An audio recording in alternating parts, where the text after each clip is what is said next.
ஆமா தப்புதாங்க.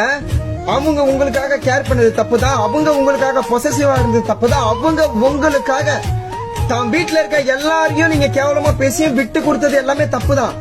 ஆனா ஒண்ணு மட்டும் நல்லா புரிஞ்சுக்கங்க, கடைசியா நீங்க அவங்களை விட்டுட்டு போறீங்கன்னு தெரியுது. ஆனா தெரிஞ்சோ தப்பையே தூக்கி அவங்க மேல போட்டுட்டு போவாதீங்க, தப்பான பழியும் அவங்க மேல போட்டு போவாதீங்க. உங்களுக்கு அவங்கள பிடிக்கலன்றதுக்காக அவங்கள பத்தி தப்பா இன்னொருத்தவங்க கிட்ட போய் அவங்க சந்தேகப்படுறாங்க, அவங்க இப்படி பண்றாங்க பேசுறத கொஞ்சம் நிறுத்திக்கங்க. உங்களுக்கே தெரியும் அவங்க மூஞ்சி நல்லா இல்லன்னு விட்டுட்டு போறீங்க, அவங்க கிட்ட பணம் இல்லைன்னு விட்டுட்டு போறீங்க. நல்லா யோசிச்சு பாருங்க, அவங்க கிட்ட இருக்கிற குணம் யாருக்கிட்டே இருக்காது. அன்னைக்கு தெரியும் நீங்க இழந்ததுக்கான வேல்யூ உங்களுக்கு அன்னைக்கு புரியும். ஆனா விட்டுட்டு போனோம்னா விட்டுட்டு போங்க, அவங்கள பத்தி தப்பா சொல்லிட்டு விட்டுட்டு போவாதீங்க. உங்க மனசாட்சிக்கே தெரியும் நம்ம எதுக்காக அவனை விட்டுட்டு போறோம்னு, உங்க மனசாட்சிக்கே தெரியும், போங்க.